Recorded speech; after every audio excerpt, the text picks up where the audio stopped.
अगर आप अपने फील्ड के सबसे अच्छे खिलाड़ी बनना चाहते हैं तो बाज की ऐसी 5 बातें हैं जिसे सीखकर आप अपने फील्ड के सबसे अच्छे खिलाड़ी बन सकते हैं। पहला, बाज की तरह अकेले चलना सीखो। कभी भी कबूतरों की झुंड में मत रहो।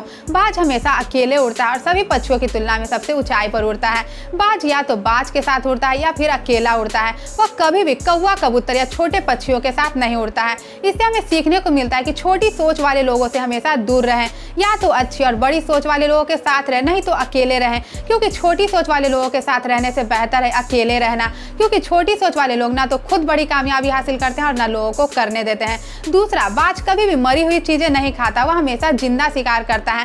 इससे हमें सीखने को मिलता है कि हमें अपने अतीत की सड़ी गली बातों को याद करके अपना प्रेजेंट बर्बाद नहीं करना चाहिए। अगर हम अपने प्रेजेंट पर अच्छे तरीके से ध्यान देंगे तो हमारा फ्यूचर बहुत ही ज्यादा अच्छा हो जाएगा। अगर हम पास्ट पर ध्यान देंगे तो हमारा फ्यूचर और प्रेजेंट दोनों बर्बाद हो जाएगा। अगर हम पीछे मुड़कर अतीत में हमारे साथ जो गलत हुआ है उसे बार बार याद करते रहेंगे तो हम कभी भी अपने जीवन में आगे नहीं बढ़ पाएंगे।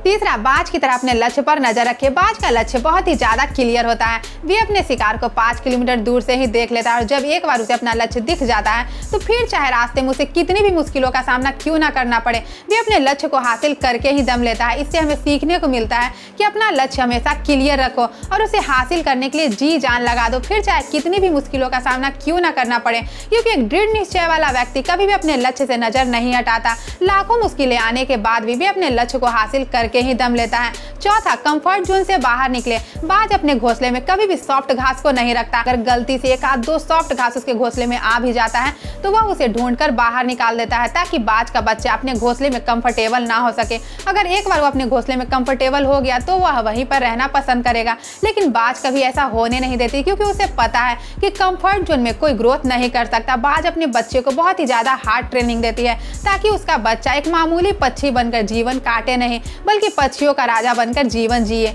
इससे हमें सीखने को मिलता है कि हम अपने जीवन में जितनी ज्यादा कठिनाइयों का सामना करेंगे हमारा जीवन उतना ही ज्यादा शानदार होगा।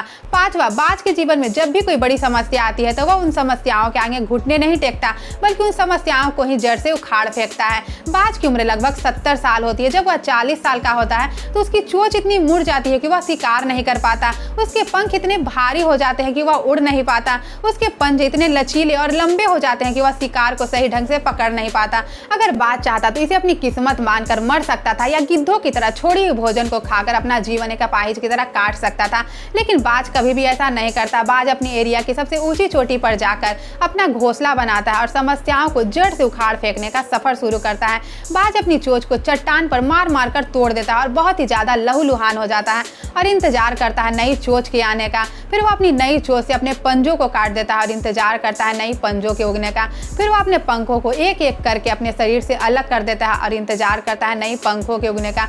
इन सभी प्रक्रियाओं में बाज को 6 महीने का समय लगता है और बहुत ही ज्यादा भयंकर पीड़ा का सामना करना पड़ता है और बाज एक एक करके इन सभी समस्याओं को जड़ से उखाड़ फेंकता है और फिर से 30 साल और राजा की तरह जीवन जीता है। इससे हमें सीखने को मिलता है कि हमारे जीवन में कितनी भी बड़ी समस्या क्यों ना आ जाए, हमें इन समस्याओं के आगे घुटने नहीं टेकने चाहिए बल्कि इन समस्याओं का सलूशन ढूंढकर इसे जड़ से उखाड़ फेंकना चाहिए। आप अपने जीवन में इन लाइनों को हमेशा याद रखें। झूठी शान के परिंदे ही ज्यादा फड़फड़ाते हैं, बाज की उड़ान में कभी आवाज नहीं होती। इसीलिए ऊंचाई हासिल करने के लिए बाज बने, धोखेबाज नहीं। अगर आपको मेरा वीडियो पसंद आया हो तो गायत्री गुप्ता मोटिवेशन चैनल को लाइक, सब्सक्राइब एंड शेयर कर दें। बेल आइकन को प्रेस कर ले ताकि आने वाली वीडियो की नोटिफिकेशन सबसे पहले आपको मिल सके।